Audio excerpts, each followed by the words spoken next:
broke out, maybe two at most, but you know, pretty much peaceful all around. So that was the general vibe. MTG was there, Marjorie Taylor Greene. She spoke, but there might have been like sound issues or something like that, because I was standing maybe a few feet away from her and I couldn't even hear her, and she left the scene maybe 3 minutes after beginning her speech. So that was the highlight. That was supposed to be the highlight of the event, but that's sort of how that panned out. And then in terms of people's reactions, we spoke to both the Trump supporters and then the Trump detractors, the anti-Trump people. And it seemed like, to be honest, whatever your impression of Trump was, that was your opinion. Because we asked some more specific questions about the case. People they seem to like not know the specifics of the hush money payment and what happened with Michael Cohen and the sort of the two parts of the what needs to be proven, the actual bookkeeping fraud, as well as the whether or not this was a campaign finance violation. Basically, if you like Trump, you're like, I knew, he's an innocent man. This is political persecution. If you don't like Trump, I knew he was guilty all along. They finally got him, and they're going to get him again in Georgia, and then here in this. So that's sort of how it was for my perception of it. Is generally peaceful, actually. A mostly peaceful protest. That's how I would describe it. And Roman, do you think the gravity of the situation actually has settled in with the people who were out there protesting after seeing the former president get out of the car and go into the courtroom, and then watching him leave? It wasn't this like moment filled with gravitas, as probably you guys sitting here watching it, you're filled with a lot more gravitas because you had that perfect angle and you're just watching and you're really thinking about it. Down there, it was more people are just out there protesting, let's say, for Trump. They just see this as the continuation of a political persecution and a witch hunt against both him and them by extension. Whereas the people who are anti-Trump see this as vindication for their position that Trump is a criminal, that his criminal past has finally caught up to him. Probably maybe in people's hearts they see the gravitas, but it wasn't probably like you guys watching it here on the screen. That's at least my perception of it on the ground. And Roman, speaking of being on the ground, you brought up how it was mostly peaceful. And if you kind of scroll online right now, we have NBC saying that Trump loyalists, such as Marjorie Taylor Greene, who you brought up, but also George Santos, the headline says, quote, "They quickly flee chaotic protests." So what can you tell us about what you saw on the ground? Did they flee? Were there protests? What can you tell us? All right. So here's the funny thing. With a lot of mainstream news headlines, there's a bit of the kernel of truth and everything else is fluff. In this case, the truth is that they did flee. That term is correct. In fact, when I was walking in, it was exactly when George Santos was running out. So I was walking into the park, and the way the police barricaded it is that the pro-Trump side has only one entrance, the anti-Trump side has only one entrance. So and they kind of funnel in that way, so people don't fight, right? It's actually a good idea. And so just as I'm arriving at the park and walking in, some guy's rushing out with a bunch of camera crews behind him, and he runs past me, and I go, "Is that George Santos?" And somebody behind him goes, "Hey, that's George Santos," as they're filming him. So he was definitely fleeing. But to say it was chaotic is a bit of a misnomer, because when he was leaving, it was about 9:30 a.m., and there was just only reporters there. So to say it was like a chaotic protest is a bit of a, I don't know, it's a weird descriptor, because it was like, again, by that point it was maybe 7 or 8 to 1, meaning for every 7 reporters there was 1 protester, and it was hardly filled. In terms of MTG, Marjorie Taylor Greene, she tried to give a speech, but again, like if she's standing here, this giant circle around her was all reporters, photographing her, trying to get her on camera, like reaching over to try to get the best angle. But her sound system wasn't working, and then she left and went into her car, followed by a bunch of reporters who are trying to get her photo. So it was chaotic, but it's like, for those two, because they were there so early, most of the chaos actually came from the reporters. I hope that answered your question. And again, from a security standpoint as well, which was a very important question, you'll recall that New York City Mayor Eric Adams had discussed the fact that Marjorie Taylor Greene was going to be here, and he was basically stating that, to all the protesters who are coming to this city, to recognize that New York City will not put up with any threat of violence. And we saw quite a few New York City police officers en masse to actually not only protect the former president of the United States along with the Secret Service, but to also protect the protesters who were exercising their First Amendment rights, the media, as well as the people of this city. This is a city, it's the largest city in the United States in terms of population. It's historical. It's a place that the whole world comes to. What would you say about the security apparatus that was there, seeing the police officers as well as court officers as well as Secret Service? So I think that they, in my opinion, they did a phenomenal job.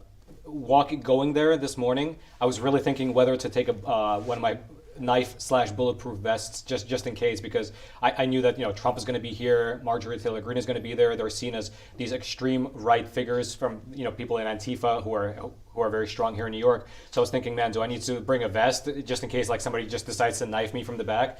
It's just maybe I'm being overcautious, but I've seen too many videos. But I decided against it. And when I got there, all of my worries were quelled, because the police, like I mentioned, they split the park up. They had the entrances separated. They were extremely strong in terms of their presence. There was probably, for just that rally, maybe even 150 officers all around, police cruisers. You really did feel safe there. So I think the police did a phenomenal job. Not to belabor the point, but we're seeing mixed, I guess, headlines online when it comes to MTG's rally. It was a highly anticipated event that, other members of Congress, as you mentioned, George Santos was there. I think there were supposed to be other members. When she was there, we're seeing that she may have wanted to speak a little bit more. So it does raise concerns when we talk about, the right, freedom of speech and right to assemble. If a sitting member of the United States Congress was not able to deliver her message due to the fact that you have these leftist groups like Antifa gathering, former Attorney General Bill Barr referring to them as Bolsheviks, did you get that sense at all as to why she was hurried off, or was it unclear? I don't believe that was the reason she was hurried off, because again, the way the park is, if you imagine a square, and the square is split up right down the middle, so you have two separate sides. She was in the, of course, pro-Trump side, and none of the anti-Trump people were in that vicinity. And the people surrounding her were, for the most part, reporters and a few Trump people and a few pro-Trump protesters. So the reason she left, I don't believe there was any security concerns. I really believe that there was some kind of sound issue. Like she was trying to deliver the speech, but I was standing maybe 10, 15 feet away from her, and I couldn't hear a word. In fact, the only reason I knew what she said was because I read it later in the Epoch Times. We published an article, and I guess they were close enough to be able to record it. So I had no idea what she was saying. So I think it was a sound issue. Maybe it wasn't prepared well enough, but I don't believe that she had to hurry off. I mean, maybe she has her own point of view, but from what I saw, she was not hurried off because there was danger. Well, Roman, we thank you for your reporting from there. Good work as always for Epoch Times as well as NTD. And right now, we want to bring in a lot of situations that are going on. We have Manhattan DA Bragg's statement. Manhattan is home to the country's most significant business market, he states. We cannot allow New York businesses to manipulate their records to cover up criminal conduct. As the statement of facts describes, the trail of money, I should say, and lies exposes a pattern that the people allege violates one of New York's basic and fundamental business laws. As this office has done time and time again, we today uphold our solemn responsibility, states, to ensure that everyone stands equal before the law. And so I'm actually looking at the statement as well as the grand jury, the people of the state of New York against Donald J. Trump defendant. And the grand jury of the county of New York, by this indictment, accuses the defendant of the crime of falsifying business records in the first degree in violation of Penal Law 175.10, committed as follows. Joining us right now to weigh in on this indictment that has now been unsealed is C.K. Hoffler, veteran trial lawyer and former president of the National Bar Association. And also we have A. Scott Bolden, who will be joining us. But C.K., let's begin with you right now. So there are 34 counts here. The former president of the United States, Donald Trump, pleaded not guilty. And as we've seen from the motorcade, he is now being whisked away to LaGuardia Airport, where he will likely fly back home to Florida and have a speech there tonight. We have no report of any gag order. Tell us about these 34 indictments, if you've been able to look at the document. And I'm looking at some of it right now from the court. Well, Kelly, I have. I've been skimming through it very quickly, as everybody else has, because it was just released. But essentially, the president is out on his own recognizance. So he has gone through the arraignment process. He pled not guilty to all 34 of these counts. Most of the hearing, it's our understanding, was based on the motion for protective order. As we all know, District Attorney Alvin Bragg has received death threats, even in the courthouse. And so much of the discussion was, how could there be protective orders in place to protect him, to protect his office? During the actual course of the hearing, a picture, I understand, of the judge's daughter was released, either tweeted by the president or tweeted by someone in his team. Things of that nature are very, very detrimental to justice, to fair justice, to reasonable justice. But in terms of the indictment, mostly falsification of business records under penalty of law, which is a crime in the state of New York. So the heart of this 34-count indictment centers on the falsification of business records in violation of the law. And they're very significant falsifications. There's not a lot of detail in terms of how the documents were falsified, with precision, but many of the counts are for falsification of the business records, Kelly. So, I'm looking at it right now, the indictment in my hand. It's also online. I'm sharing with my team here. And as you stated, 34 counts. In the heart of the matter in this indictment is falsifying business records in the first degree. It goes through all of that, CK.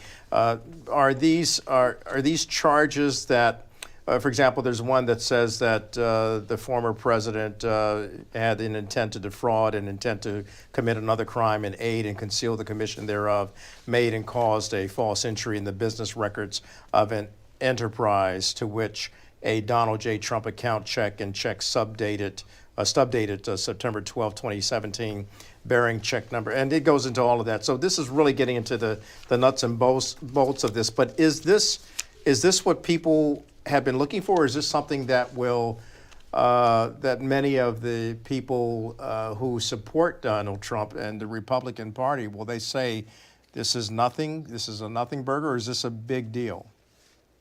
I think it's a big deal. And the reason why, if people read this and conclude that it's a nothing burger or there's nothing to be concerned about, then what they are doing is they're looking at the face of the document.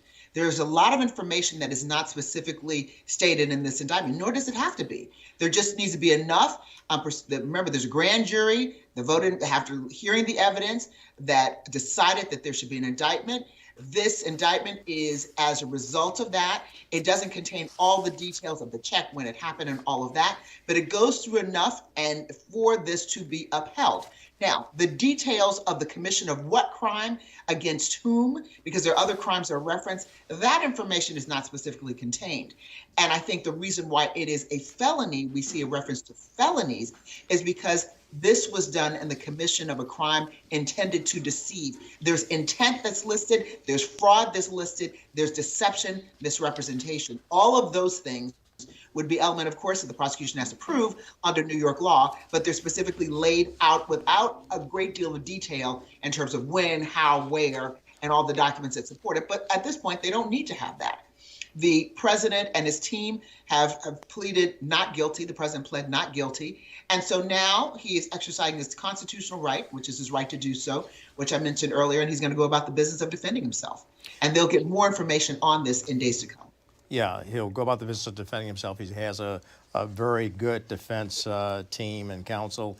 Let's get back to Alvin Bragg for a moment. We are anticipating that we will hear from him sometime today. In the interim, CK has released a statement, which I read at the top of our break-in of this special coverage yet again of the former president's arraignment. And my colleagues now have copies of the document as well, so I'm sure they'll be asking you some questions. But I just want to read real quickly and reiterate what Manhattan District Attorney Alvin Bragg stated. He says, quote, "Manhattan is home to the country's most significant business market. We cannot allow New York businesses to manipulate their records to cover up criminal conduct. As this office has done time and time again, we today uphold our solemn responsibility to ensure that everyone stands equal before the law." I bring that up because the key wording in there is the fact that New York is the country's most significant business market. It's the financial capital of the United States. We cannot allow New York businesses to manipulate their records to cover up criminal conduct. I recall as a young reporter working in this city, going to that very courtroom and then going to Connecticut where there was a change of venue, watching then U.S. Attorney Rudy Giuliani hold Stanley Friedman accountable for a parking violations bureau scandal. Square this with me in terms of how people are looking at this outside of the law and saying this is a witch hunt, also saying that this is legal voodoo. Talk to me from a legal perspective. Let's clear out the politics. What's at hand here? Well, when we clear out the politics, it's just ironic that Rudy Giuliani, who, as we know, is a prosecutor as well, that he was very aggressive in going after those who engaged in financial crimes, very similar to what the allegations are here. So it's just ironic that he is part potentially of this puzzle. He's one, as we know, one of the president's closest advisors, and we don't know the level that he is implicated in this, but that's just an aside. If we remove the politics, we have just a bare bones indictment, sufficient under New York law to prosecute, and that's what the district attorney is going to do. This is not a new case. Remember, we have to remember that this very district attorney and his office have also successfully prosecuted a 17-count claims against the Trump enterprises, if you will. So this is not new. They're very familiar with the Trump organizations. What is different here is this is hush money. These are business records, allegations that the business records were falsified. There were documents that were falsified to conceal another crime. The details of that crime are not spelled out in specificity, but if we just look at the four corners of this document, it seems that it's legally sufficient. This is not, I don't see evidence of a witch hunt. The political dynamics make people conclude it's a witch hunt because the former president, is running for president again. But if we just look at the four corners of this document, much like the four corners of the other documents against the Trump enterprises, it appears to be legally sufficient. These are very, very, very experienced prosecutors who know this organization and know and have followed the actions of the former president. So I would dare say not a witch hunt, because otherwise they wouldn't have gotten this far in the process. And we have to remember, a grand jury of people who live in the state of New York are the ones that approve this indictment. We are here because of their actions. These are citizens of the state of New York, Manhattan presumably. So I think to a certain degree, we have to trust the system. And certainly the former president is taking it seriously because he intends to defend himself and his constitutional rights. But I just see here law and order. CK, Steve Lance here. Thank you for joining us. I just want to follow up on one point that you made. I'm just curious as to the legal ramifications. You mentioned one crime to cover up another crime. That's where the felony lies. And we don't know the details yet of that other crime. And I'm just curious, how relevant is that other crime? And at what point will we find those details? Well, at this time, I can't speak to the relevance of that crime, of the other crime, but suffice it to say, the district attorney's office felt that it was relevant enough to be able to support this indictment and to be able to go forward on this case. We have to recognize, even though we don't need to analyze this through a political lens, but the district attorney's office understands that this is an indictment against a former president of the United States. They understand they must cross every T, dot every I. There's no room for gray areas. And so that other crime, while we don't have the details, I believe must be relevant enough to support this felony that they are charging the former president with. So I think that's now the question. When will we know? I would think in the coming days we will find out more information, because certainly the Trump team, the former president's team, will know the details because they've got to begin to launch and to mount their defense. C.K. Hoffer, we thank you for joining us. C.K., of course, being the former president of the National Bar Association, and she's weighing in on this unprecedented time. C.K., we appreciate your insights and your legalese and your perspective. Thank you. As we continue to follow the developments of this, we just saw a video of the former president getting closer to LaGuardia Airport, where he is scheduled to take off on his plane, his jet, and get back to Florida, wherein he will have not a news conference, but he'll talk tonight. And we have someone else standing by, We have a constitutional attorney and former senior advisor, counsel to President Donald Trump, joining us now. Jenna, are you there with us? Jenna Ellis, Epoch Times contributor. So, Jenna, we just heard from C.K. Hoffler. A very, and as we're doing this, there is some video right now of the former president arriving at LaGuardia, and we see the Trump plane. But I do want to ask you, how do you look at this on the face of what DA Alvin Bragg has just released? 34 charges in this indictment. The former president of the United States, unprecedented, historic arraignment, and now he's going back to Mar-a-Lago, wherein he will continue to rigorously defend his case and his innocence. Well, this indictment is ridiculous on face and should have never been brought. This is the very definition of trumped-up charges, as my friend and former colleague on the Trump campaign, Mark Lauder, just tweeted. When you look at how, as a lot of legal experts are characterizing this as bootstrapping a misdemeanor onto a felony, if you actually look at the indictment and all of the counts here, to have this type of indictment around this falsifying business records in the first degree, the intent piece here is going to be critical. And what it means in common terms is that someone had to knowingly and intentionally falsify a business record to cover up another crime. So, for example, if someone is stealing from a company and then they falsify a business record to cover up that crime. And so this is going to be very difficult for the district attorney to prove, especially with respect to President Trump. And this is clearly just something that is a malicious prosecution. It's intended to fulfill a campaign promise to get President Trump. And hopefully the judge in this instance will kind of give Alvin Bragg a pass here by actually accepting a motion to dismiss and just getting rid of this when the Trump campaign, or the legal team rather, files this, as I expect that they will. You represented the former president. What do you think he's going through right now? You know, he's getting ready to board the plane there. We're looking at it, the former president. And Jenna, as we're watching this, we will watch the former President Donald Trump board that plane, and then he will head back to Florida, to his home. What's going through his mind right now, based on the man that you know? Yeah, I can imagine if I was talking to him right now, he would be saying, "Can you believe this? This is ridiculous. And they're just out to get me, but we're going to fight this. And we are going to never back down. This is about the country." And all of those things that he says at all of his rallies, what I anticipate he'll say tonight from Mar-a-Lago in that very highly anticipated address, which the judge thankfully did not issue a gag order in this case, that in my view would have been election interference from having a candidate for office not be able to defend himself against these charges in the court of public opinion.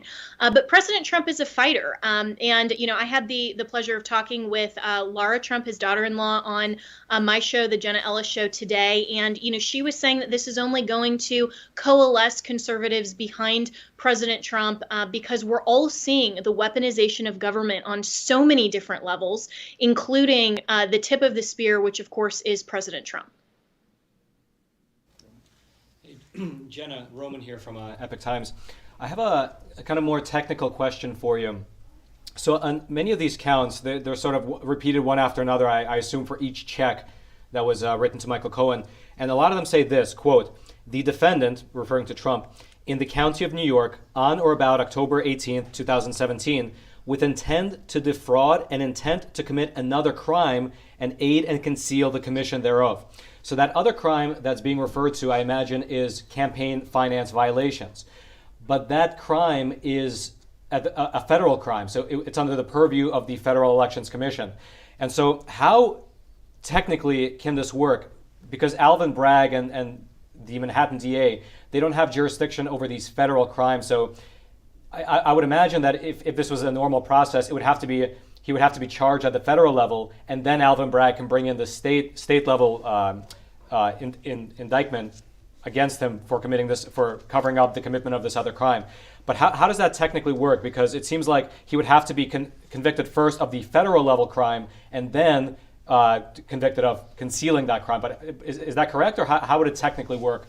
What would the jury Well, need to that was find? actually, and that's a great question, and one of the same questions that I had reading through this. And I think it's unclear what exactly the district attorney is alleging are those other crimes that apparently this falsification of business records in the first degree, those charges, then what that means in terms of concealing the underlying crime. And so whether that is campaign finance in terms of more of a federal scope, that will be something I think that the Trump legal team will look at and potentially find its way into a motion to dismiss. But this just shows how the district attorney is trying to elevate all of these things to felonies, and this is the lowest class of felony, a class E felony, but it does reach the felony level. And generally speaking, the only difference between a misdemeanor and a felony is the potential maximum jail or prison sentence that a defendant could be sentenced to if found guilty. And so clearly the DA wanted this to rise to the level of a felony, but I think as we learn more about the district attorney's case, some of those questions will be answered, and we'll also find out more about this as we see some of the documents and the motions being filed from the Trump legal team with the defenses that are available. And with the new former Cadwalader partner that has been hired, according to Politico, to come on to the Trump legal team, I imagine that we're going to see a lot of these defenses and these motions forthcoming in the very near future. And so, Jenna, look, let's look at the picture of all of this. The whole world is watching.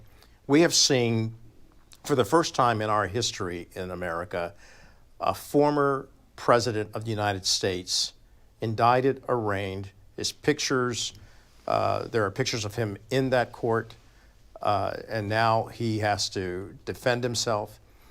How does that look through your eyes? A man that you represented as a legal counsel, but also the man who served as President of the United States. Yeah, I think it's an inglorious day for America. It's a travesty and it's a mockery of the rule of law in our system of government, because the system that the left is claiming is systemically unjust and racist and so forth. Now somehow the leftists want all of us in America to believe that the system is totally legitimate in just this one instance of prosecuting Donald Trump, and they can't have it both ways. So we've seen this double standard applied to Republicans and conservatives, and then a different standard applied to Democrats and the leftists. And so this is a frustrating day, I think, for all Americans, but I think it's also a commentary on where we stand on the world stage. I mean, I can imagine that our foreign enemies are looking at us and laughing and saying, they can't even get it together. There's so much infighting. They're destroying their own institutions from within. This is not going to ultimately be good for our ambassadors in terms of foreign policy. This isn't going to be good for America on the world stage, and certainly is not going to be good with the legacy and the historicity of the office of the President of the United States.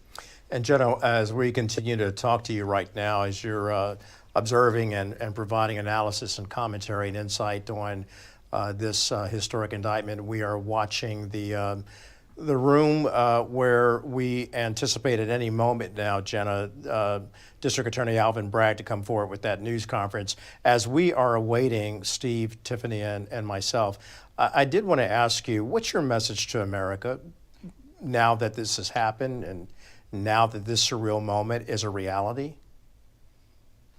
We need to come together as Americans and reclaim our national identity as recognizing what our founders fought and bled and died for, what they mutually pledged their very lives, their fortunes, and their sacred honor for, which is fundamentally that our rights that are God-given are required by our government to be preserved and protected, not weaponized against us, not infringed at whim, and certainly not maliciously prosecuted against. And so this is happening on every level, from President Trump all all the way down to common Americans, pastors who want to stand outside of abortion clinics, parents who want to speak up at their children's school board meetings. This is something that is fundamentally transforming American identity, and we have an opportunity right now to say enough is enough, and to not just stand back and let this happen, but to genuinely, with our vote, with our dollars, and with our voice, stand up and say that we are going to reclaim our country for the U.S. Constitution, for the rule of law,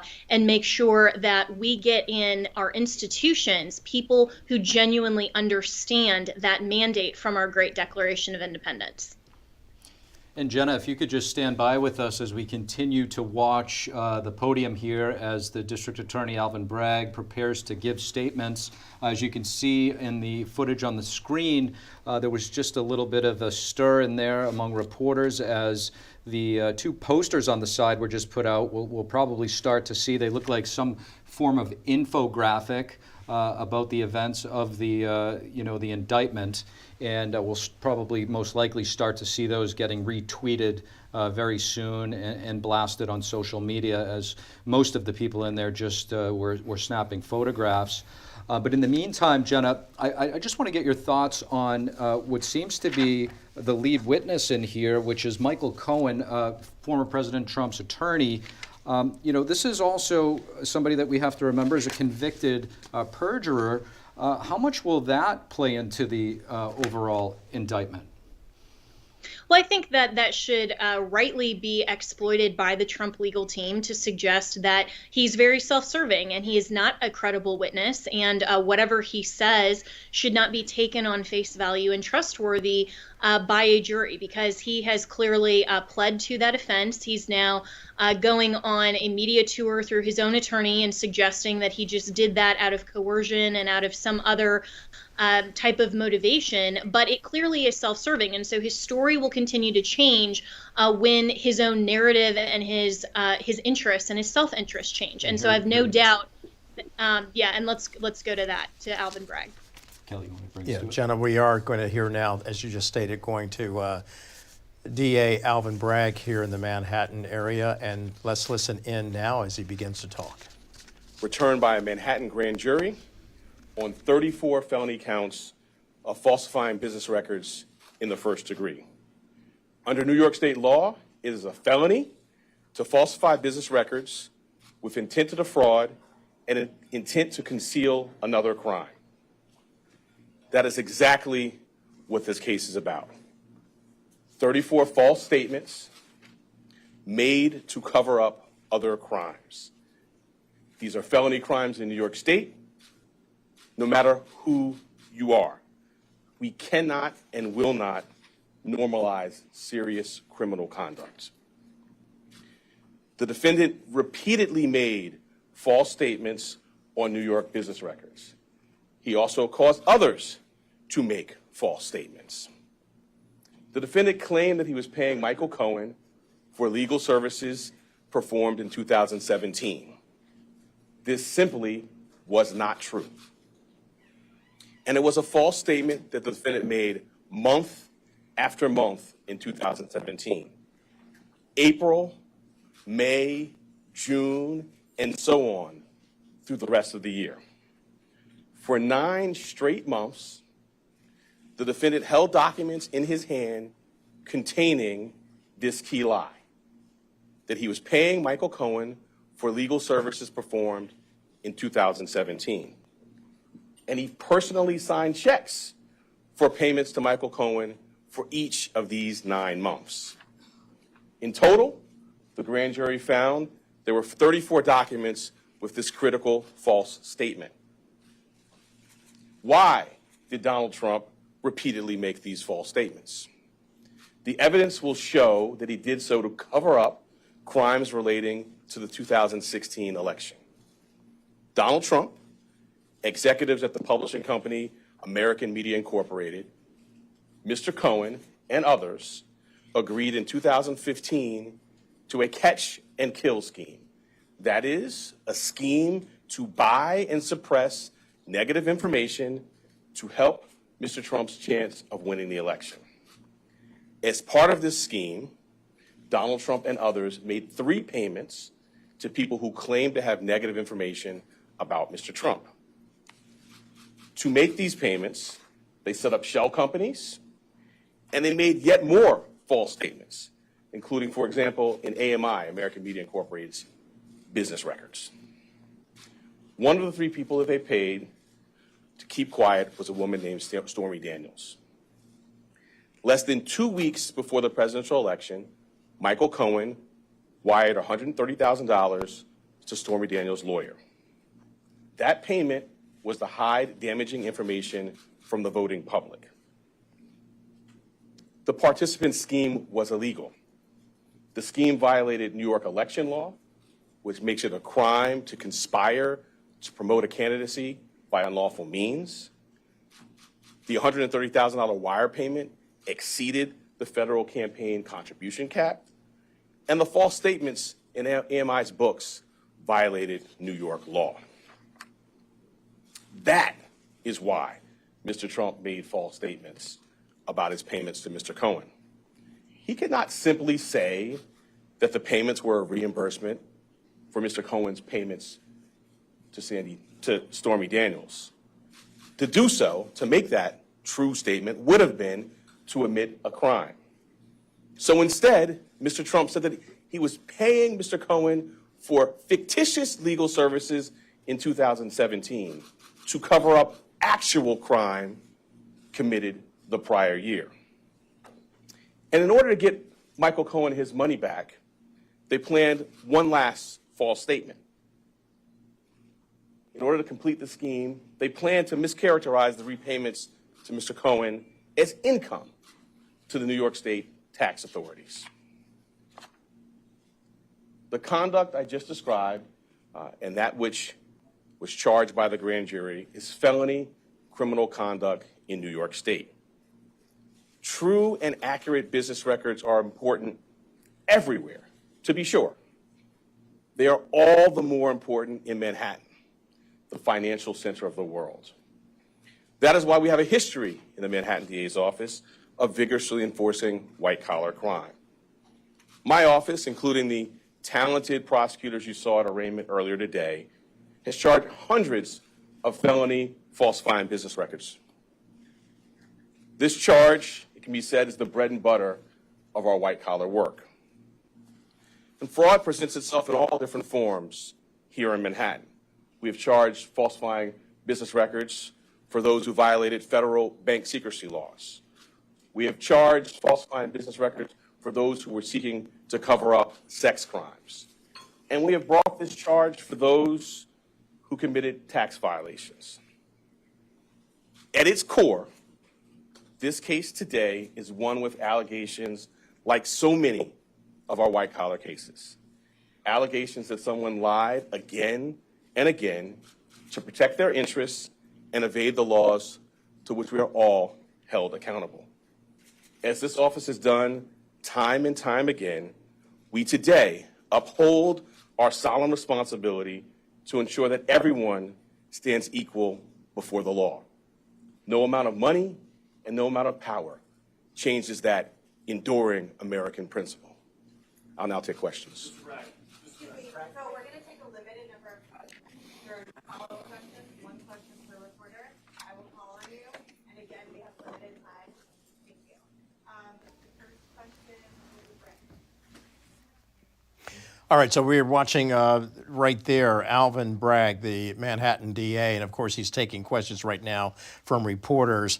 The former Assistant Attorney General Jeff Clark is here with us now to weigh in on what we just heard from Alvin Bragg as he unfolded and uncovered and unsealed the 34 charges against the former President of the United States, Donald Trump, in this historic indictment and arraignment. One thing that I heard, Jeff, is that the conduct is felony criminal because New York is basically, I'm paraphrasing here, the business capital of the world and the United States, and white-collar crime will not be tolerated. For the American people, white-collar crime is something for them hard to understand. It isn't, someone was shot, and now you have a criminal case to determine who the murderer is, and is that murderer, accused murderer, guilty or innocent. White collar crime gets into a lot of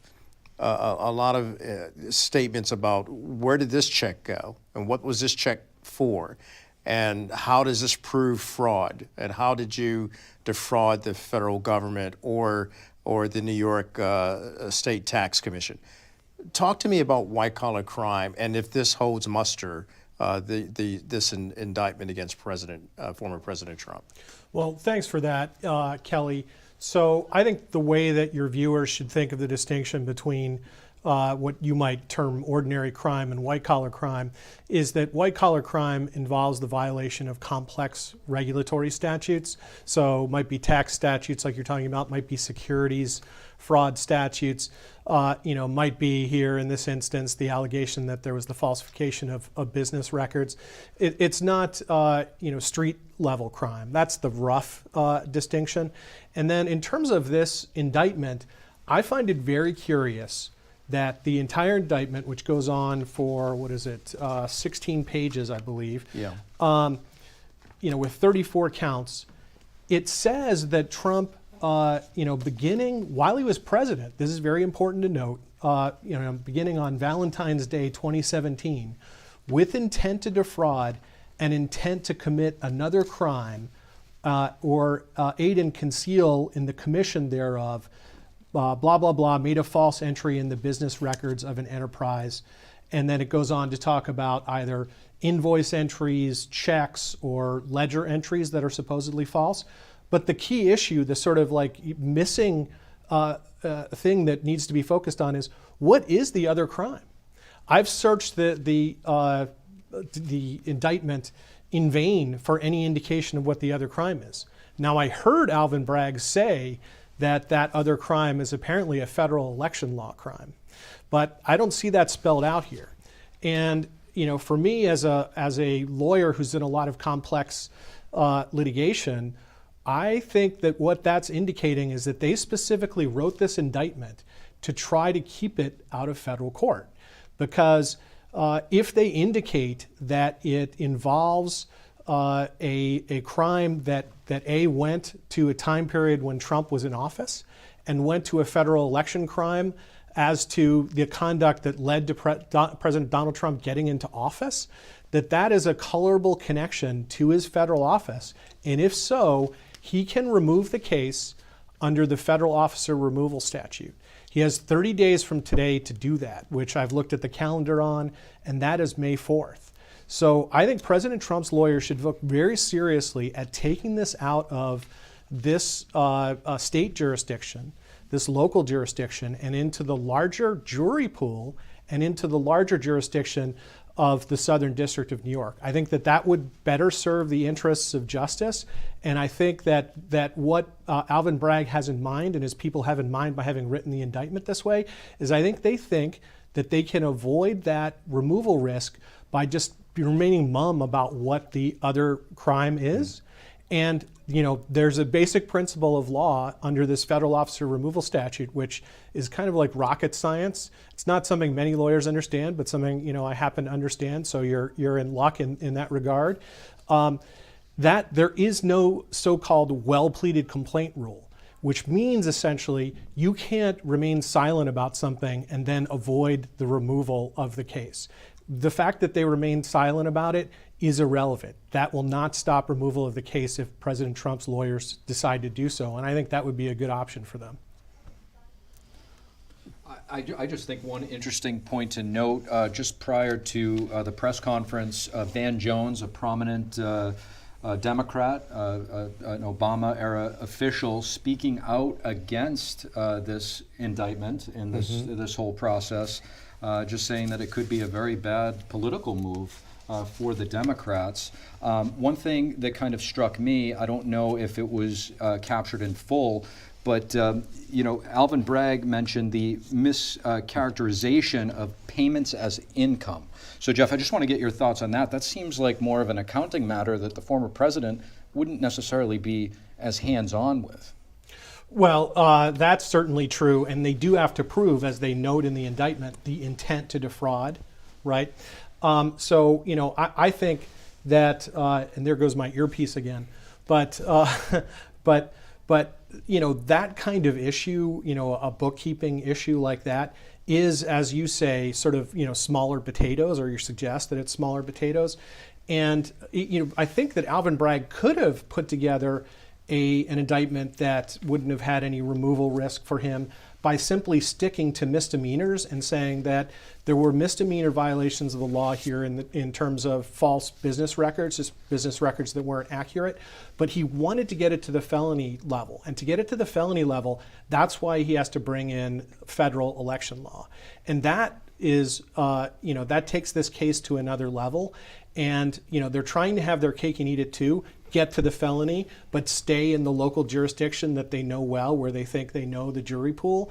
And I don't think it would be something that they would necessarily prevail on if President Trump and his lawyers wanted to remove this case. And I would also urge the House Judiciary Committee to look, even if it's not currently within the federal officer removal statute, I think that Congress should amend the law to make you know, situations like this fall within that statute.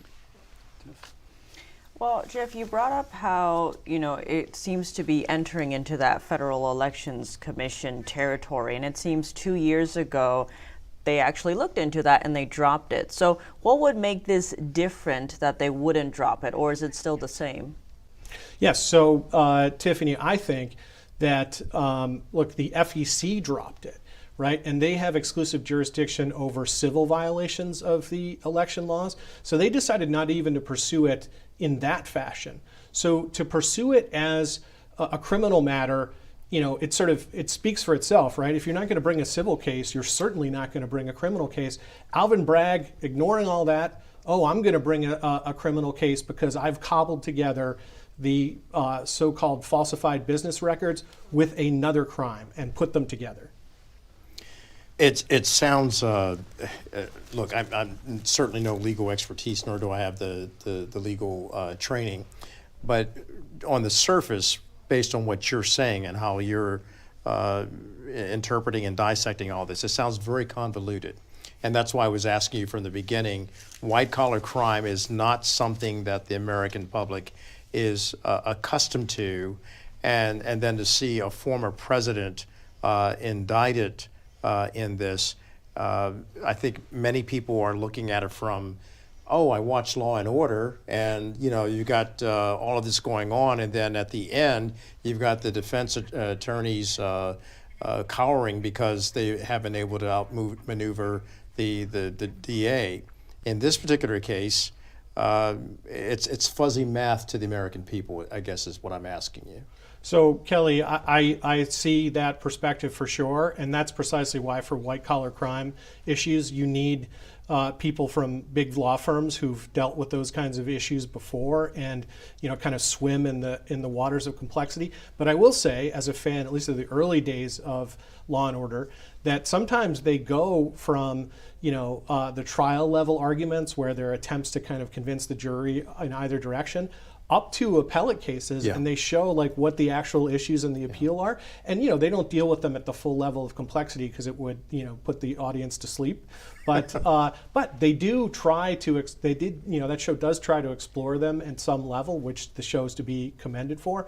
So, you know, this is a situation where it requires a complex level of analysis. And, you know, I think one of the major problems with this, and again, it gets to the, I think, bad exercise of prosecutorial discretion here, is that, you know, why bring this case? It's a kind of Frankenstein. It's jerry-rigged to try to get something on President Trump. Well, Jeff, put your earpiece in because in a few moments we're going to be hearing from someone who's very experienced in white-collar crime, and we'll definitely want you to hear him. Steve? Yeah, so I think he might be up next here. Do we have our next guest, A. Scott Bolden, former prosecutor and white-collar defense attorney, joining us? We're happy to have him here along with Jeff Clark, former assistant attorney general under the Trump administration. Scott, thank you so much for being here. What's your assessment after the indictment being released, unsealed, and now we have the press conference that just wrapped up. Excuse me. I've said all week and last week as well that I thought the indictment was going to involve business fraud, financial fraud, because the Trump organization and Weisel, the CFO, had been convicted and were cooperating with the DA's office. I, quite frankly, politically, as a Democrat, as well as a white-collar defense lawyer, was somewhat disappointed. It's a mixed bag. I understand you got 34 different entries, and I also agree with Jeff. It's open in regard to what that other crime is. The government's going to have to tell the defense and the court what that other crime is, because they're going to have to prove that these bad acts were done in furtherance of another crime. And so the jury's going to have to figure that out, and they're going to have to tell the jury as well. Listen, the big difference between regulatory, legislative, civil, and criminal bad conduct is discretion.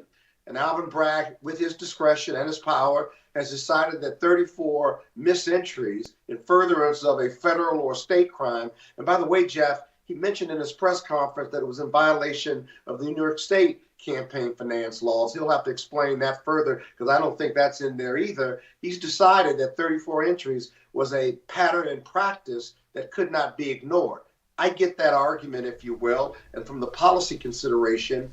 At the same time, it feels political more than factual or criminal, in the sense that others have looked at it and kind of walked away. Remember, the Southern District looked at it and walked away, and the FEC looked at it and did not go forward. So we'll have to hear more going forward, but that's my initial reaction.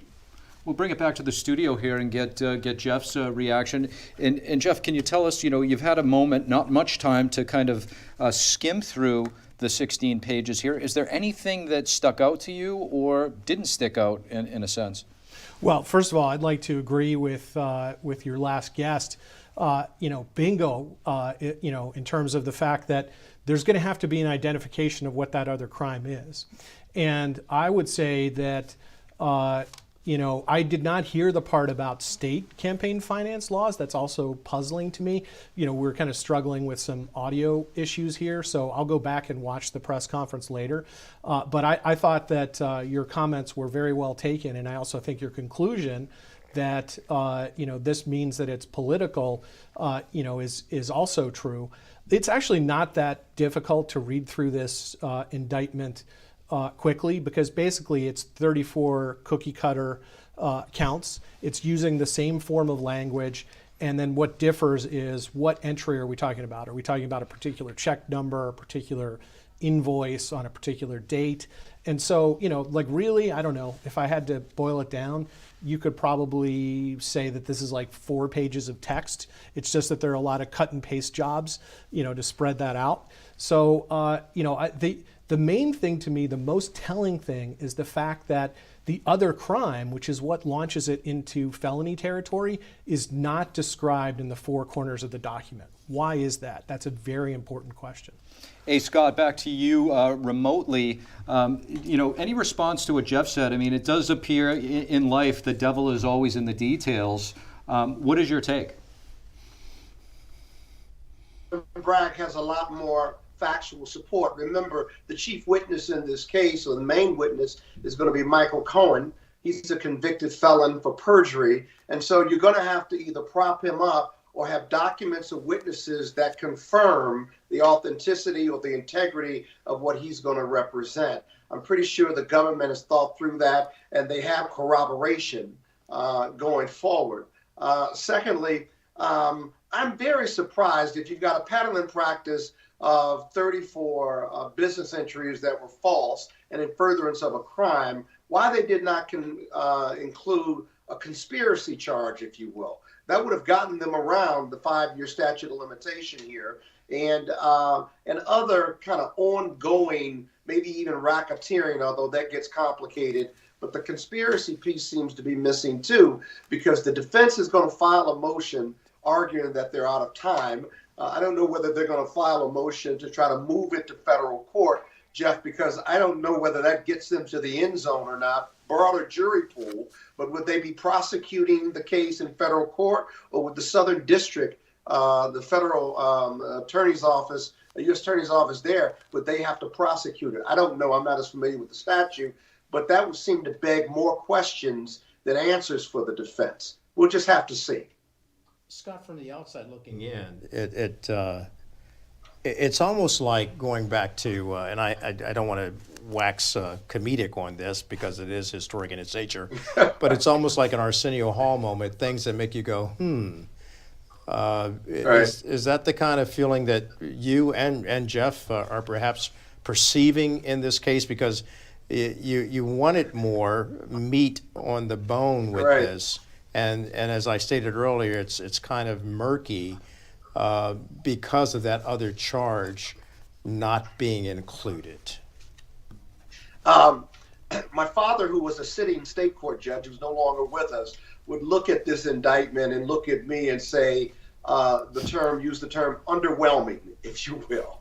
I'm underwhelmed by it, because to go after the president, a former president, despite political parties, I would think I would want to come with a much stronger indictment that may not have focused completely on the seamy side or the steamy side of essentially dirty politics. I mean, a jury is going to see the salacious details, and maybe they wouldn't do it from a moral or ethical standpoint. But the question as always remains for a jury, is this a crime, right? I know the government says it's a crime, and they're going to load up on the 34 counts and these misentries and stuff. But in the end, is it a crime? And can you convince a jury that from a policy standpoint and from a kind of public standpoint, is this worth convicting a former sitting president or anyone over this? Alvin Bragg says they do this all the time in other settings. I agree with you there. It's kind of a bread and butter of what the feds and the state do. But as I said before, it's just kind of underwhelming given the hype from the media as well as from that office. And so maybe he's got more. He can always amend the indictment, if you will. But I was underwhelmed by it. Well, so Scott, I would agree with you about, I think there's a lot of consonance between what you're saying and what I'm saying. And, I think that, this is a situation where we were told to expect from leaks that this would be a quote unquote speaking indictment, right? This is not, we didn't get that. Yeah, this is not a speaking indictment. This is a bare bones indictment that basically just lists, ledger entries and dates and your check numbers. And that's one reason why, as you say, it's underwhelming. You also make the excellent point in your prior comments about the statute of limitations, right? I thought I was going to see an argument here as to why this case falls within the statute of limitations, making allegations somehow about, President Trump's, former President Trump's whereabouts in New York or not. Yeah. It's, I think they've decided that they want to make President Trump's lawyers go first on all these issues so that they can be best positioned to try to respond to it, to pivot based on what they see in the paperwork that gets filed. Yeah, almost like a trap, inviting them to make the argument, right? Yeah. Going into the trap, and then they're going to play gotcha, which is strategically part of a litigation strategy, I guess. But as I said, Jeff, you and I are on the same page with this. We've done a lot of this, and as I said, I thought there'd be a lot more there. So, gentlemen, look, the bottom line here, both of you agreed it's underwhelming, this indictment and the charges. Underwhelming for the case, but overwhelming for the American people and how the world views the United States of America with regard to our integrity of law and our rule of law. Talk to me, both of you, because both of you have served as prosecutors and you both have dealt with white-collar crime, but you're both Americans. Talk to me from that standpoint about how this is politicized, it's put more of a wedge between the American people, and it has stated to the world watching us what is going on in the U.S. of A. Donald Trump is a very unique individual. He's been a long-time bad actor, in my opinion. Maybe not criminal, but on the civil side and regulatory side. this is not good. The world is watching us, and no one is above the law, though. What's going to be even more interesting, and what I'd like to see, although I think it could get done in a very expedited manner, given the simplicity of the indictment. If I were Donald Trump's team, I'd ask for as quick a trial as possible. They didn't. They thought the government's timing on trying the case was aggressive. But remember, Donald Trump is almost a little less than 2 years out from a campaign. He's not going to be able to fight these charges and run a full-blown campaign. He'll try to, if you will, but it's very difficult. I've represented elected officials who are under indictment and running for office. It's not a good mix. I would try to get this trial as fast as possible, because if I'm confident I can beat it, then I can have enough time to get back into full campaign mode. And if I win, he certainly is going to be the GOP nominee for 2024. So all of those things ought to be considered, but it's not good for our country. You're right about that. And I understand the policy considerations behind bringing this, but it's not a great day, regardless of what you feel about Donald Trump, because you saw how unique this was and the media reaction to it. And so we'll just have to get through it. Americans' resilience. America is a resilient country as we continue to form a more perfect union. This is not great for democracy, but we'll withstand it, and we'll keep evolving into the great country or better country that we are right now. Jeff? I think here, Kelly, is where I would diverge with Scott. I don't think that former President Trump has a long history of being a bad actor. I think that he has a history of using the laws to his advantage in legal ways. And I think the fact that this is an underwhelming indictment, is an indication of the fact that, you can have, scholastic arguments about angels dancing on the heads of pins about whether this is really a violation of law or not. And, in terms of Kelly's question about what does this mean for the American people, I love these legal complexities, right? I've made a whole career about it. In particular, I dealt with probably the most complicated set of regulatory statutes, the environmental statutes, for decades. But the American people are more focused on substance, and to me, I don't understand why anyone would want to exercise prosecutorial discretion to try to go after a former president for this conduct. I would again contrast it with Vice President Spiro Agnew, where he was brought down as a result of clearly egregious conduct like taking bribes, and the public was totally fine with that, even though he was very popular at the time. But with President Trump, I think that it's like regulatory nitpicking, and I think there's a big difference between that and Kelly. I think that it looks very political to exercise your prosecutorial discretion to go after former President Trump here. Yeah, that's why that indictment needed more. Jeff and I can disagree, but the indictment needed more to answer that political claim that the GOP will make. It really did. I thought they would have it, which would take that argument away. They didn't, and so we got to live with what they brought to the table. Thank you, Scott. Always appreciate you and Jeff. Tiffany? Well, thank you, gentlemen, both. And joining us now is Mike Davis, Chief Counsel for Nominations on the U.S. Senate Committee on the Judiciary. Mike, thank you so much for joining us again. Just kidding. He is not joining us quite yet. So I am curious, though. So earlier, A. Scott Bolden mentioned if, a conspiracy charge would have been included, it would have changed how this would play out. So how would that change that, Jeff?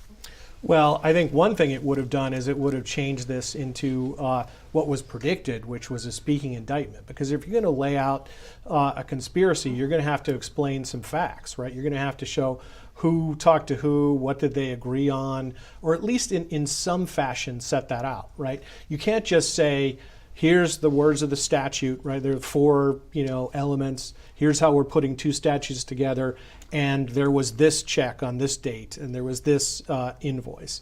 So, maybe one reason why they decided not to put, and they can always do a superseding indictment, as Scott noted, why in this initial indictment they decided not to include a conspiracy charge. So maybe they'll never include one. We don't know. I mean, the litigation strategy behind this, other than I think trying to keep this out of federal court, is unclear to me. There must be some strategy to it. There must be a method to the madness, but I can't fully discern it for you. Well, Jeff, thank you for that. Let's see if joining us now is Mike Davis. If he's there, he's the Chief Counsel for Nominations on the U.S. Senate Committee on the Judiciary. Mike, thank you for joining us. Great to see you again. So now that we have the indictment unsealed, we don't know what this main crime is, but we have the other 34 charges. What do you make of all of this? This is an abomination. This is even worse than I expected. This is probably the dumbest charging document I've ever read in my life, and that press conference was the dumbest explanation of the dumbest charging document I've ever read in my life. I can't believe that Alvin Bragg is bringing these charges, and I cannot believe that Alvin Bragg got up in front of cameras when he's bringing the first indictment ever of a sitting president. And Alvin Bragg tells people that he doesn't have to tell them what the legal basis is of his bogus political indictment of a former president and Biden's top political enemy. This is a political drive-by shooting by Alvin Bragg. He's a Soros-funded Manhattan DA. He should resign. He should face ethics charges. He should be disbarred. He should be in prison. This is unacceptable what he's done. And Mike, given how, say, underwhelming the charges are, where do you see this going? What are the next steps here? Well, you would hope in a fair country that President Trump's defense attorneys could file a motion to dismiss and it would be granted immediately. But you're looking at New York State, where you have these elected Democrat machine judges in New York City and Manhattan, and the state judges, we haven't had a Republican governor since Pataki like 17 years ago. So there's no chance that President Trump is going to get a fair hearing in New York. This is a kangaroo court. Alvin Bragg should be ashamed of himself. The Manhattan DA's office previously declined to bring these charges at Alvin Bragg's urging when he worked for the New York Attorney General's office. The Federal Election Commission declined to bring these charges. The U.S. Attorney declined to bring these charges. Alvin Bragg declined to bring these charges. And then he got heat from the left. He's succumbing to left-wing political pressure. So he brought in this Matthew Colangelo, the former acting number 3, the former acting associate attorney general in the Biden Justice Department, brought him in December, and they cooked up these charges. They resurrected this zombie case against President Trump that even the New York Times and the Washington Post laughed at, essentially. This is a joke. This is worse than I expected. This is worse than the reporting, because Alvin Bragg won't even explain the legal basis for his unprecedented indictment of a former president. This is election interference at its worst. And House Republicans, Jim Jordan should fire off subpoenas immediately, because this is clearly unconstitutional, illegal, un-American what Bragg is doing. Mike brings up a lot of interesting points back in studio here to former Assistant Attorney General Jeff Clark. Jeff, if you want to comment on any of Mike's analysis, Mike Davis, and also, is there a possibility, is there a path that this could potentially be expedited or elevated to the Supreme Court? Well, eventually, Steve, it could, but there are a lot of procedural steps in the way. It's not something you could just jump right to the Supreme Court on. And Mike and I are friends. I agree with his analysis here.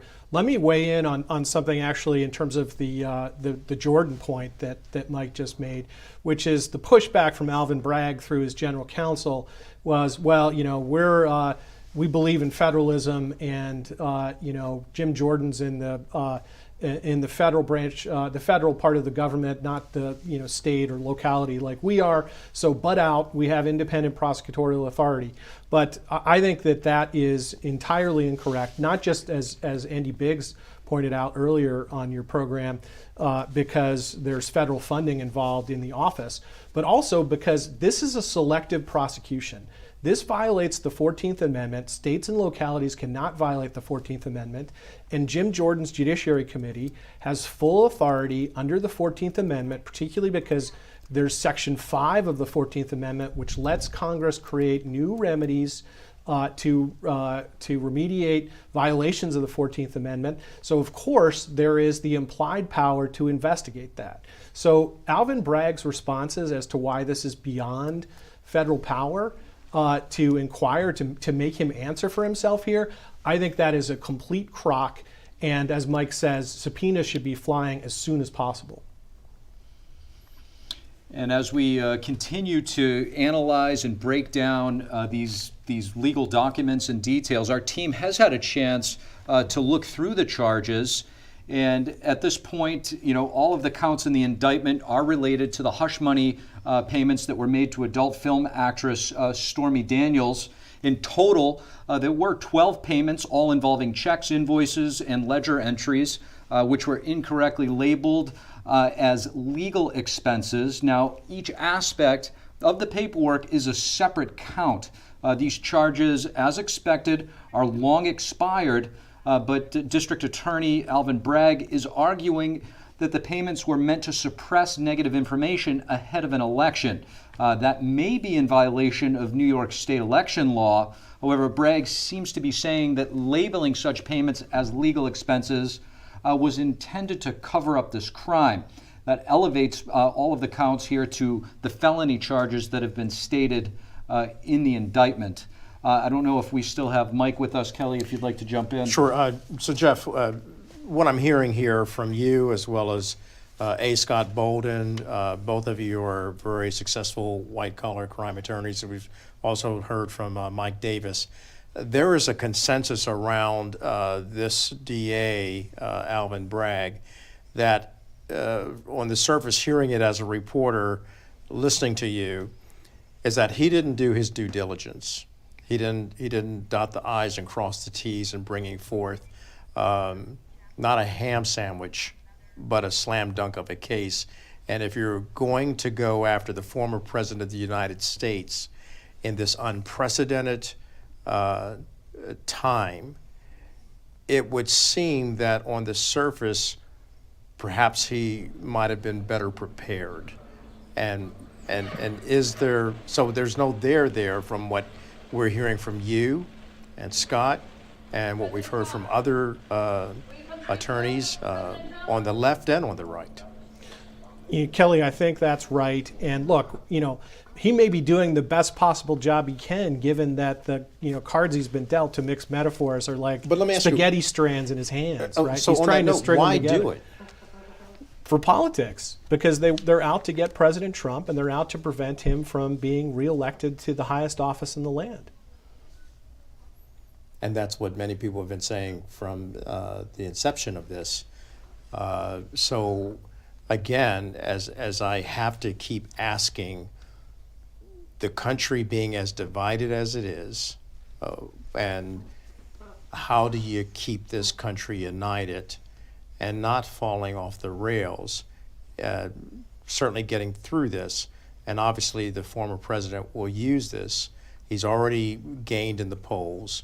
The money is flowing in for his campaign. So looking beyond this, the kitchen table issues that the American people face, the problems with the inflation, the problems with the economy, the problems with mass shootings, the problems here in New York City where crime is running high. And so my question is, what's next? Right. I think that's an excellent question. And look, 1789, what are we talking about? We're in the 234th. 1789. Yeah, we're talking about the 234th year of the Republic. And this kind of unprecedented indictment against a president has never happened before. You would think that any prosecutor at any level, whether federal, state, or local, they would bring a case of that magnitude only if it was absolutely clear, only if they could look back at the American people and to the progeny of the current generation of the American people and said, the platitude of the 40,000-foot platitude of no man is above the law, all right, so, demonstrate that this is the first time in the Republic's history where a former president should be indicted. You better have a very strong, ironclad case, and you better be able to argue that it's something that really the Republic kind of stands or falls on, or the rule of law, is just fatally diminished if the case is not brought. And this 16 pages, it doesn't, meet that standard at all. So how do we meet the standard of helping our young people understand the greatness of this nation, and how do we keep them focused? And by the way, there are many young people in this country who are watching this case. Generation Z is not all about partying and everything. They're concerned about the future because they will one day occupy the present. So how do we instill in our youth the hope, the faith, and the love for this nation, and that we as the adults in the room will not abandon them in terms of their future and hope? I think that we need to return to neutral principles, Kelly. Because I represented a lot of, so-called black-hatted, members of Fortune 500 companies, was portrayed as soft on the environment. And yet I got, billions of dollars in penalties. And I didn't hesitate, when I was talking about violators that were clear cheats. We dealt, for instance, with Mercedes-Benz just deliberately changing and hiding their computer code to cheat federal emission standards is just one example, right? And whatever, my ideology is about, regulatory violations and overregulation. I'm sorry, was that Mercedes-Benz or Volkswagen?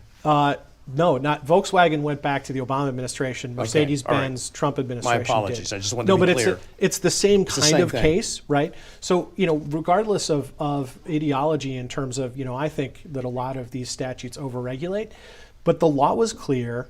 They clearly violated it. It clearly was, essentially an evil act because they were lying to their own customers, and we threw the book at them for that. So. I think that if you look at something where you can't throw the book at it as much as politically you might want to do it, then I would think that Republicans and Democrats who have taken an oath to the Constitution and who believe in the American Republic and ordered democracy would not bring a case like this. So in order to get back to a world in which there's restraint, we need to have a return to neutral principles, and we need to have, a view of, at the margins, politics should have an impact on law enforcement, but not. It shouldn't be able to swing the dial from this is a nothing burger, case at 2 miles per hour to like it's a 100-mile-an-hour case. That's crazy. I'd like to just chime in. I think it's worth noting. I'm really, proud and of our coverage, and I think it's a encouraging sign when you see a Democrat like A. Scott coming together with Jeff here in their exchange, and after everything is put out there, Jeff's talking about neutral principles. A. Scott saying he doesn't necessarily approve of the former president or like the former president, but he's acknowledging the facts in the case and not just jumping on something in terms of because of the narrative. And I think that if we can all take a step back and like you said, neutral principles, it's really important. But I do want to mention one thing here. There was a lot of discussion prior to the situation at the courtroom today as to whether or not former President Trump would have his mugshot taken, whether or not it'd be fingerprinted. Doesn't appear that that's the case. We can see the images on the screen of him walking in there. Another question was whether or not there would be a gag order placed on the former president, and it appears that Judge Juan Merchan decided not to, but there is news breaking saying that he has made the statement that if the former president decides to incite violence, that there would be a gag order or incites violence, which, I guess that could be somewhat subjective as to what people think is inciting violence. What's your take on that, Jeff? I think that that's actually a sensible line, Steve. If there was something that was clearly inciting violence, then I do think that the judge has the ability to regulate his courtroom and regulate the case. And, for instance, I don't think that picture about, with of Bragg next to Trump with a baseball bat was well advised. Hopefully the former president will return to his kind of strong political defense of himself and legal defense of himself. I think that that it just takes a little bit of restraint on his part. I think he's capable of it, and I think probably he has already realized that that maybe intended to be tongue-in-cheek truth was not necessarily a good idea. Well, we're really fortunate to have such great legal minds joining us, and we have another one right now coming back. C.K. Hoffler, veteran trial lawyer and former president of the National Bar Association. C.K., thank you so much for coming back to share your thoughts. What is your assessment thus far? Well, I think thus far it's pretty much what we expected. I'm encouraged that the president has refrained from platitudes and from really speaking too publicly about what's happened. Now, he is going to have a press conference. At this point, the judge, as you all have said, has not issued a gag order. But if the president decides to try this case in the press, which I think he's going to have to restrain himself considerably not to do that, because that's typically how he operates. If he decides to do that, then the judge will probably put in place a gag order. And then that would be a game changer for the president. I hope that the president does realize, the former president does realize, that a gag order, if it is in place, would be designed to ensure that he have a fair trial. We don't want any side whatsoever trying to impact a potential jury pool and trying to ensure that he not have a fair trial.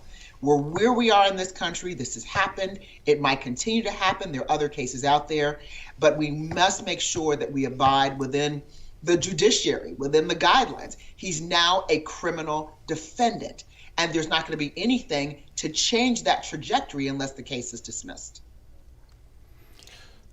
Just to quickly respond to that, CK, and we had a bit of this discussion earlier today.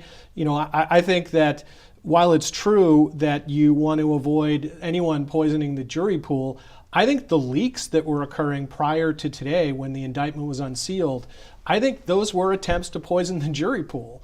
And I think that if the judge is to take any action, he needs to be careful and to make sure that he is even-handed and that he takes steps to stop these kinds of leaks. He can't basically unilaterally tie President Trump and his lawyers' hands behind their back and let Alvin Bragg and his people do what they want.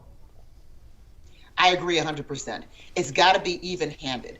Nothing that I said would suggest that that would apply to one side, not the other. A gag order would apply to both sides. There have been leaks. We don't know who leaked that information, but we know that it was ill-advised and it should not have happened. But going forward, I think that the parties can govern themselves, and what the judge does ultimately in terms of a gag order is going to depend on if there are any violations by one party or another. But I agree 100%. I hate to say this, but what goes for the goose goes for the gander. Both sides have to govern themselves accordingly and recognize, excuse me, this is a very serious criminal proceeding. And CK and Jeff, doesn't that also go, when you're talking about the criminal proceedings, give you a chance there to clear your throat. So the criminal proceedings, the legal proceedings are one thing, but then there's the bigger picture of the political aspects of all of this. You're certainly going to have the Republican Party standing up and basically stating what this case is. They'll talk about Alvin Bragg. They'll talk about the charges. They will likely say trumped up charges against Trump. As they go forward, and then the Democrats will have their say. So we're still going to see a public spectacle before this trial even takes place. I think, in some respects, you're right about that. I think both parties have to be very, very careful because they don't want, not a single member of Congress or any elected official wants to be accused of obstruction of justice. And the judge would have the ability to issue mandates and orders relative to that. But they have to be very careful. I think there's a fine line between a gag order and quieting people who have a First Amendment right to articulate their views on this case. But I don't think it would inure to the benefit of either party to get on this bandwagon and advocate their positions. I know some of that is going to happen, but I don't think it's going to actually help the former president at all. I think it will inure to his detriment, and that is the concern that the court has to consider and weigh. What is the balancing act that the court will do between preserving freedom of speech and preserving the integrity of his courtroom in this very serious criminal proceeding? And Jeff, how do you see it? Well, look, as we were exploring earlier with Scott, I do think that we were having a lot of convergence, but I don't think you're going to see convergence on the political front, which is what you're asking about when we look at MSNBC tonight. I think we're going to see them pretending and posturing that this thing is the greatest indictment ever. It's bulletproof, it's golden. Now they have Trump, dead in their sights, etc. Maybe on CNN we'll get a notch or two to the center. That remains to be seen. That one I can't fully predict, but I will go ahead and predict that MSNBC is going to shout from the rooftops that this is both legal poison to the president and that it is political gold for the Democrat Party. And so, look, both of you know, and of course, Steve and Tiffany, we know that as we follow the news and as we are reporters and journalists, and but we're also American citizens, we also know that there's already a deep distrust of Congress. It seems like they're distrusted there's a lack of trust in them for everything. Now we're looking at the legal system.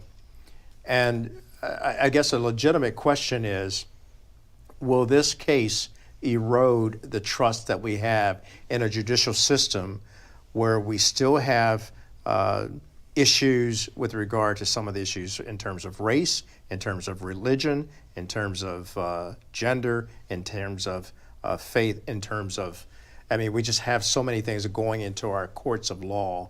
And I guess as the world is watching, how do you two see it as members of the law community in the rule of law being protected and defended and the integrity holding strong? So I'll just take that first and tell you a little story. So one of my mentors and teachers was the former Judge Silberman, who died not too long ago. And by all accounts, for his clerks or clerk candidates who he interviewed, he would always ask them what they thought about judicial restraint.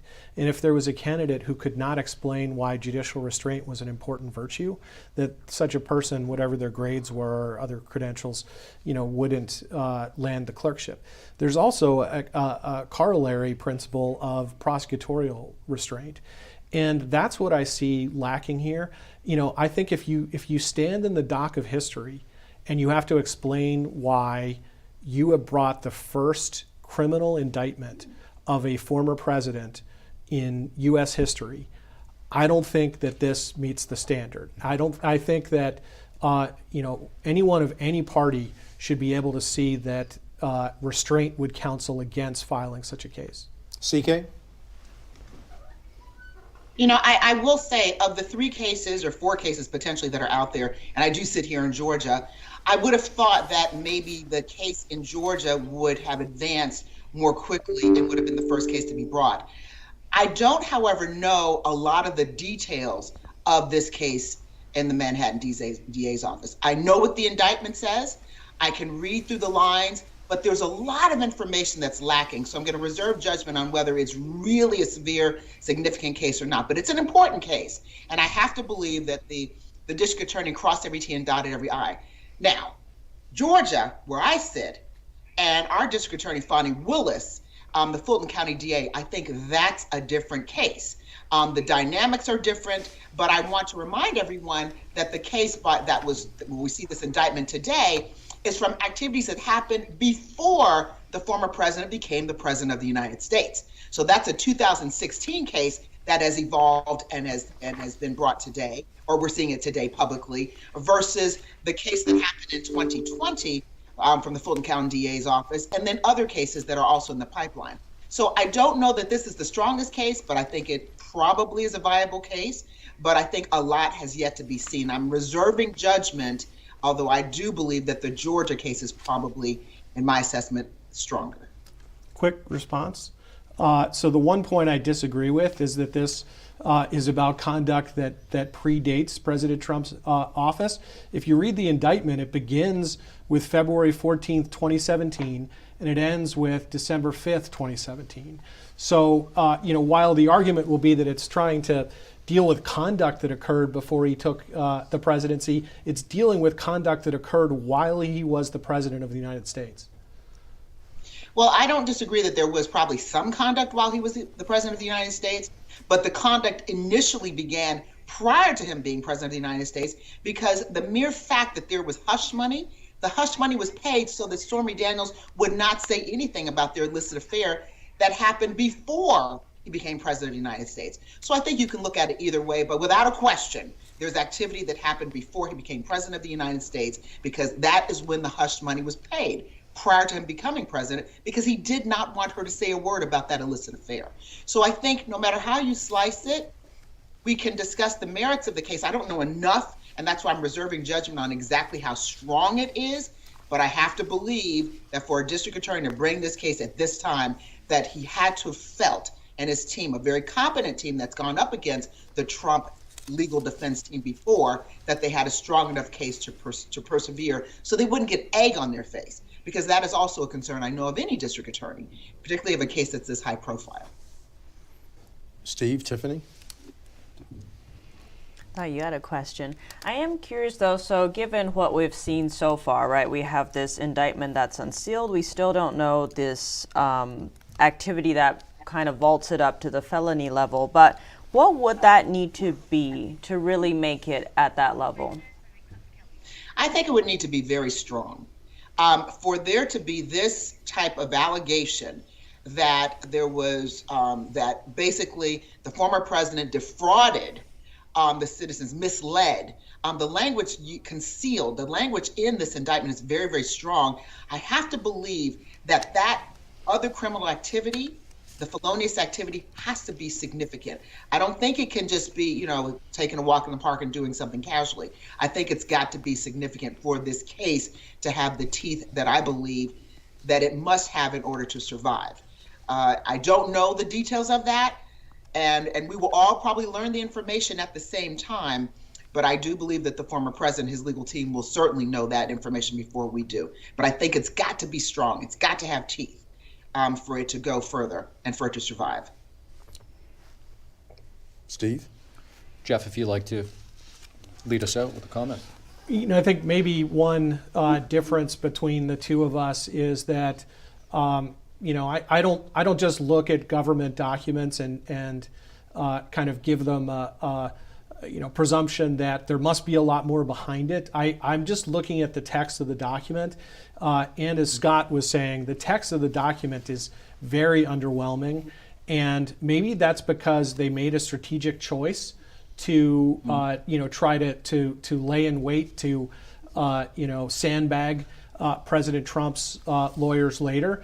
But it's also possible that it's just this bare bones because there are kind of holes in the legal theory of how they connect up the falsification of business records side of the equation with whatever the election side of the equation is. It's just very telling that it's not very tightly laced together. And as a reader of many civil complaints that plaintiff lawyers have filed and being able to pick them apart, or of indictments, I think that this is an indictment that does not signal that it's going to be on very strong ground. I think it's very vulnerable to a motion to dismiss. It is, I would respond, it is vulnerable. We don't know much. It is not the strongest that I've seen, and I am that plaintiff's lawyer that pleads in many jurisdictions. But I will say this, until I see more, I want to reserve judgment. Did I expect them to have a great deal of detail? Absolutely not, as a matter of strategy. But I don't take government documents on their face either. Please understand that. I really don't, but I happen to believe in this case, there probably is more, but I won't know until I see it. Fair enough. All right, C.K. Hoffler, thank you so much for weighing in and sharing your legal expertise with us, as well as your perspectives in terms of how we're looking at this case, unprecedented historic case going on in our country. Thank you. And now we do have a quick recap of what's happened today so far. So in the morning, we saw protesters and counter-protesters begin to gather by the courthouse in New York. Representative Marjorie Taylor Greene stopped by to give a brief speech, but she was quickly swamped by the crowd and the media. She expressed what many Trump allies have, that this is a, quote, political attack and something that happens in communist countries. Many Democrats have countered by saying the events from today show that no one is above the law. Our reporter on site interviewed various people who showed up to protest. The Trump supporters expressed that the indictment has politically motivated them, but even if so, that may backfire. Trump seems to have gained support among his Republican base throughout the process. A senior advisor to Trump announced that Trump's campaign raised a record $7 million in 3 days since the news of the indictment. Trump himself has been posting on Truth Social today about the case. He calls the courthouse a very unfair venue and says the case should be moved to nearby Staten Island. He left the Trump Tower at around 1:30 p.m. for the hearing at 2:15 p.m., while his motorcade then made its way to a courthouse in Lower Manhattan. He posted that it was a, quote, surreal experience. Trump gave a brief wave before heading in. He was not handcuffed, and nor did he have to get a headshot taken, but he was fingerprinted. The arraignment mostly consisted of presenting the 34 counts of felony charges against the former president. He pleaded not guilty to all of them. Again, those counts stem from 12 payments made to an adult film actress, which were labeled as legal payments. After the hearing, District Attorney Alvin Bragg spoke to the press about the case. He said that those payments were intended to suppress information ahead of an election, and that gives him grounds to prosecute what is normally a misdemeanor. Trump's team is expected to dispute this. The White House, meanwhile, has remained tight-lipped about all of this. The press secretary only said that Biden will likely catch up with the news coverage, but that it's not his top priority. So here we are in wrapping up what we've gone through, and a great wrap-up, Tiffany, of what we've experienced. Look, as you look at this as a member of America, you're looking at this and recalling how all of this, since the indictment was released, and people were saying people on the left were saying one thing, that no one's above the law. People on the right, particularly members of Congress, Republicans coming out to defend the former president, and all of them stating very, very vociferously that and very vigorously that this is, as Senator Lindsey Graham of South Carolina stated, legal voodoo. And now we've come to this denouement, so to speak, the climax of this day, and we've seen the indictment. We now know that the 34 charges, what they're all about. And again, people walking around kind of scratching their heads, wondering, is this all there is? And this is what we're doing to a former president of the United States? And as CK alluded to, Georgia perhaps being a stronger case. We've heard from some Democrats expressing their concern about this particular case that Alvin Bragg, the Manhattan DA, has brought forward.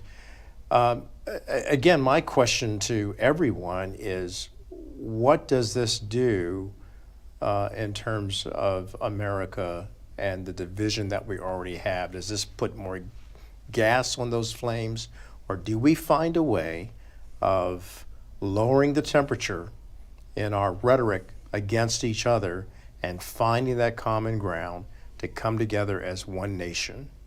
I think that's a great question that time will tell, because the media and the press, specifically the mainstream media, plays such a role in all of this. And these charges and the unsealing and everything that we've witnessed is just hot off the presses.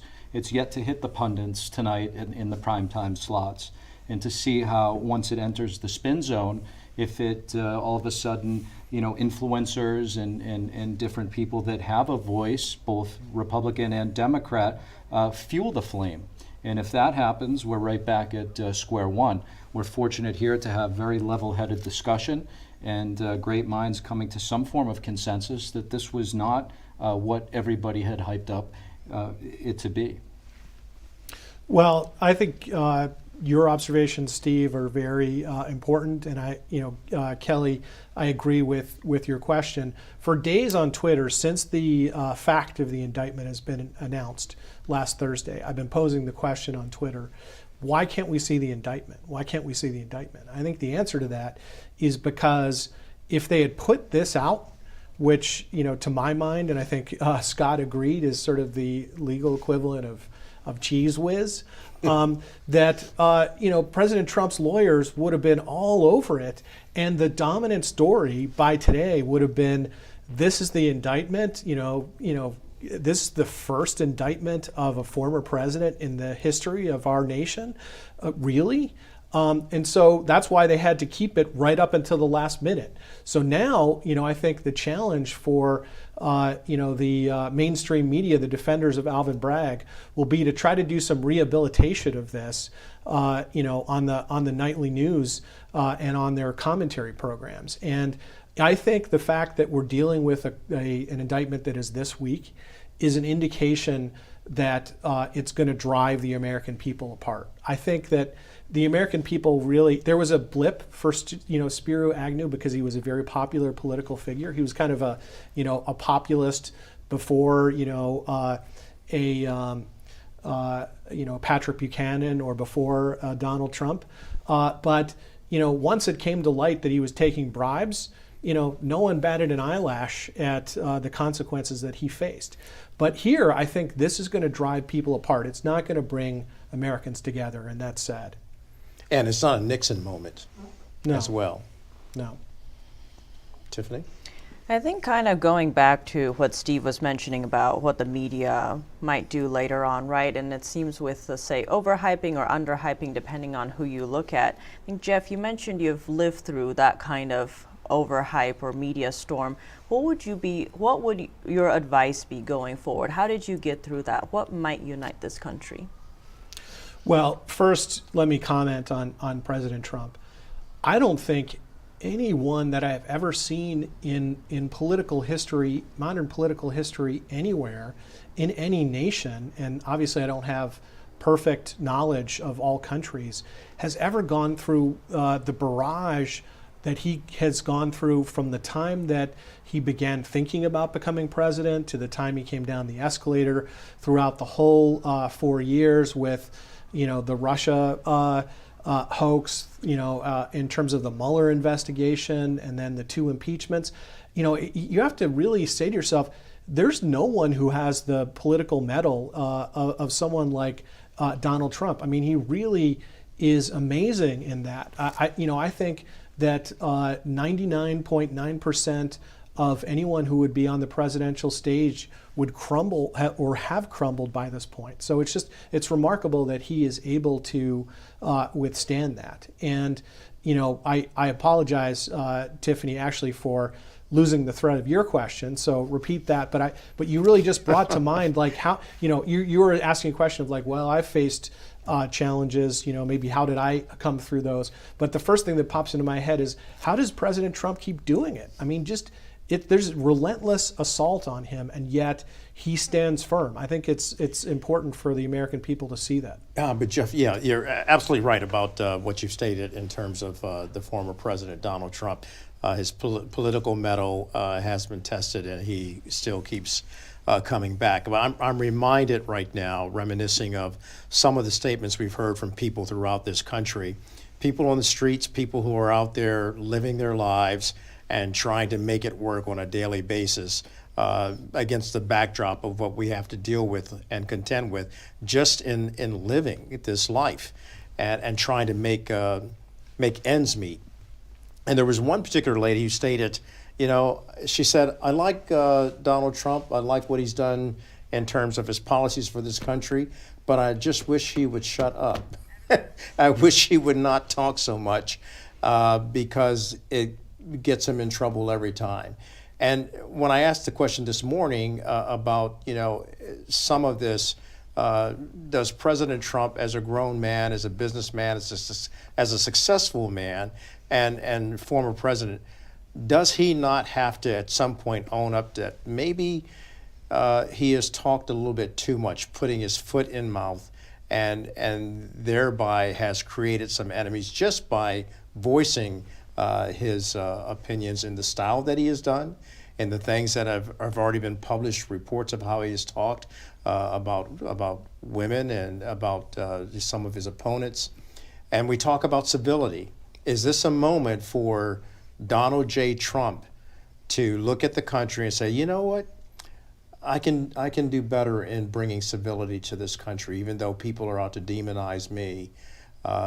Does he not have to have some ownership and responsibility for how he's demonized others? And albeit, I mean, politics can be dirty, politics can be rough, and he's one who can roll up his sleeves and play the dozens with the best of them. But at some point, does he not have to look at himself and say, I can do better? And as we heard from former Vice President Mike Pence at one point following January 6th, the former president did say, according to what former Vice President Mike Pence stated, I should have done better, or I should have dialed it back. Well, Kelly, I think the reason why President Trump does that is because he was not afforded any even presumption of validity from the time that he stepped into the office. He was not given any honeymoon period, and obviously there's no it's nowhere is it written that a honeymoon period must be given. But the argument from the start was that he was bought and paid for. He was a Russian operative, and that's completely false. And all of his policies were demonized, right? It wasn't as if he was able to issue a policy, see a debate about it on its merits, not see any ad hominem attacks going to his personal character, going to the character of his family, going to the character of his business relationships. Right out of the box, he was attacked and attacked and attacked. And he learned the political lesson, and I think it was the business lesson, of if someone punches at you, you punch back, twice as hard. Maybe, if he were at the time of George W. Bush, right, and he was engaged in the attempt at compassionate conservative, ism, that and Bush didn't really get savaged, I think, until later. But I think if Bush had been attacked and savaged right from the start like Trump, he was never put through anything like that. We don't even know how he would have reacted. And he's a different man in any event. So I think that, in the context of that he's had to deal with, the fact that sometimes, President Trump uses very strong words and is a man of very clear vision and clear statements and bold statements. I think that's exactly why the people who did vote for him and do love him. They like the fact that it's not like a Meet the Press scripted answer. I mean, how many times have you seen a Meet the Press interview where a question is posed and all that you hear back from the politician is talking point 1, talking point 2. Then there's a follow-up. It's like talking point 3, talking point 4. President Trump never did that. President Trump would come out of the Oval Office on the way to Marine One. He would speak to the press. He would field questions all around, off the top of his head, and he would speak openly and honestly to those reporters and to the American people. And I think that that's the kind of president that the American people want. And I think it's the kind of president really that they need. I think if President Trump is brought down by this kind of stuff, that we may never have an independently minded president again. We may just have a corporatist president from each side of the uniparty in Washington, D.C. Jeff, I appreciate you being here to join us on this historic day. We've talked about that, and it doesn't go by without stating how unprecedented this has been. And thank you for sharing your insights on your former boss and friend, Donald Trump. And answering those questions about some of the criticisms against him. The bottom line is, whether you like him or love him, he is a force to be reckoned with. And now that he's gained politically through all of this, we will be watching what unfolds tonight at 8:15 from Mar-a-Lago in Florida. We have had special coverage here all day long. Jeff, again, former Assistant Attorney General, We do know that Trump is now flying back to Mar-a-Lago after pleading not guilty to the 34 felony counts of falsifying business records. And in Florida, he plans to give remarks, as I just stated, at 8:15 Eastern Time. The judge hasn't issued a gag order on Trump, so he can comment on the events of today. And you can catch a live stream of that on NTD's website. So what's next in the long term? The next court date is set for December 4th, but it's possible the case won't even go to trial. The prosecution that DA Bragg's team has brought forth has 65 days to submit all of their evidence in early August, and we're expecting to see the response from Trump's team. Likely a motion, as we've talked about, likely a motion to dismiss this case. And if the case does go to trial, it will likely be in winter or spring of next year, going into the 2024 campaign. Thank you for tuning in for our live coverage of former President Donald Trump's arraignment in New York City.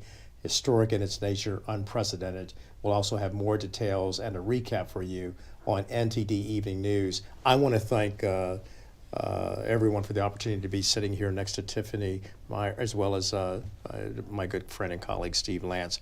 Love you both and appreciate what you've been able to do here and what you continue to do for NTD. And Jeff, pleasure to have you on, sharing your insights and your perspective. Thank you, Kelly. I think it's, I'm glad to have been invited.